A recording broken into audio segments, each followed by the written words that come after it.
What if I told you that you could understand an entire alien civilization, its class structure, its values, its whole vibe, just by looking at its shopping malls? Well, today, that's exactly what we're going to do. We're building a world from the ground up, starting with the most familiar place imaginable, the retail store. It all begins right here, with a super mundane announcement about a spill in aisle 6. But listen to the words, Kuma Juice, Wave Clerk. Right there, those are the first little breadcrumbs leading us into a massive, complex world. This is our way in. So that's the big question for today, right? How can one tiny commercial moment like this unlock the secrets of a whole society? Well, you'd be surprised. It turns out a little spilled juice can tell you pretty much everything. Okay, let's dive into this. So, first things first, to understand any world, you've got to see where the average person shops. We're talking about the big box stores. You know, the places you'd go to grab groceries, stuff for school, the basics. And boom, right away, we see a split. You've got Qhiyarra'Wava Mart on one side, which kind of sounds like a friendly, beachy Kmart. And on the other, there's the Woolzock Super Hall, this absolutely massive place described as part supercenter, part temple market. And you can really see their whole philosophy just by looking at the details. Qhiyarra'Wava's slogan is, shine more, spend less. It feels accessible, charming, with standard store hours. But Woolzock, it's all about pure scale. It's open 24/7, its slogan is all you need, all one roof, and it even has a longer layaway option. One is selling you convenience, the other is selling you everything. And check this out, even what they call their employees tells a story. At Qhiyarra'Wava, you're a wave clerk. Sounds friendly, helpful, you know. But at Woolzock, you're an aisle guardian. That sounds so much more formal, almost protective. It's a tiny choice of words, but wow, does it tell you about the culture of each place? Okay, so we've seen the everyday stuff, but that's just the ground floor. Now, we're going to climb the social ladder. We are leaving the budget-friendly aisles behind and heading for the absolute peak of this world's shopping experience. And when I say peak, I mean it. We're talking about a place that is almost 2 million square feet. Just try to picture that. This isn't just a mall. It is a massive statement about wealth, power, and status. They call it the Qhiyarra'Wava Grand Mall, which means Mall of the Flowing Waves. And its location tells you everything you need to know. It's built right next to the Noble Estates and the Elite Academy. This is where the rich kids hang out. And this place is just gorgeous. It's not just a box full of stores, it's art. It has this incredible blend of traditional coastal hacienda style mixed with these sleek, modern, silver-glassed atriums. You've got shell-shaped balconies, soft glowing light panels, and even noble family sigils etched right into the railings. It's designed to make its shoppers feel right at home. All right, you with me? Let's take a little tour of this place, because every single store tells us something new about the young nobles who shop here. Our main characters, Pepe, Jaru, Belija, and Sirach. Their favorite spots are going to be our roadmap. We'll start on level 1, at a place called Petals and Pulse. This is Pepe's absolute favorite spot.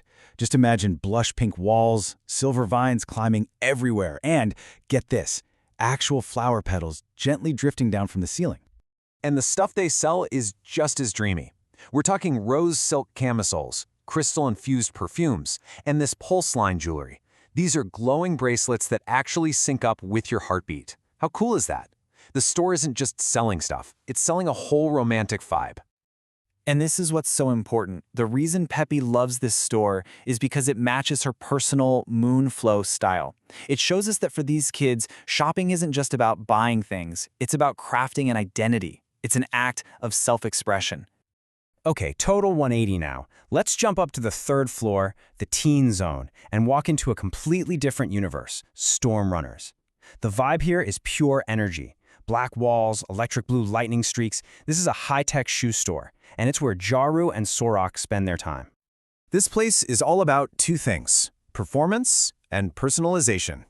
They have exclusive limited edition shoes, sneakers with awesome anime-style designs, and even a station where you can customize your own glow-in-the-dark laces. Oh, and there's an indoor sprint lane, so you can literally test out the shoes before you buy them. What's so cool is you see two totally different reasons for shopping here. Jaru is the serious athlete. He's here for the elite Flamehawk shoes. The staff knows him by name, and he actually uses the sprint lane. Sirach, though, she's here for the cool designs and custom patches, and she just needs a solid, durable pair of shoes for school hikes. Same store, totally different customers. All right, let's head up to the top floor, to what is basically the social heart of the entire mall, the Wava Court Food Hall.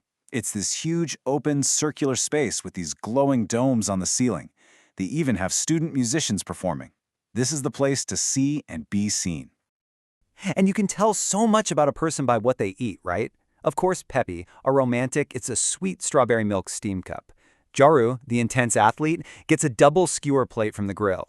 And Belaja's trendy lychee pearl drink and Sorok's classic cinnamon swirl, I mean, their personalities are literally right there on their food trays. Okay, deep breath. We've seen the everyday stores, we've toured the luxury mall, now it's time to zoom out and connect all the dots. What is all of this telling us about the bigger picture of this culture? This chart, man, this says it all. Look at the mall's highest earning stores. Number 1, a couture shop that sells formal nobleware. Then you've got fine jewelry, a high-end beauty spa, and finally, entertainment like an arcade and a movie theater. The values are crystal clear: tradition, luxury, beauty, and having a good time. And get this, the mall isn't just some static building they go to, it's a living part of their culture. For cotillion season, it's decked out in floating lanterns. During the Winter Coastal Festival, it has sculptures made of sand snow. For a religious festival, it's filled with silver lotus arches. The mall is at the center of their holidays and traditions.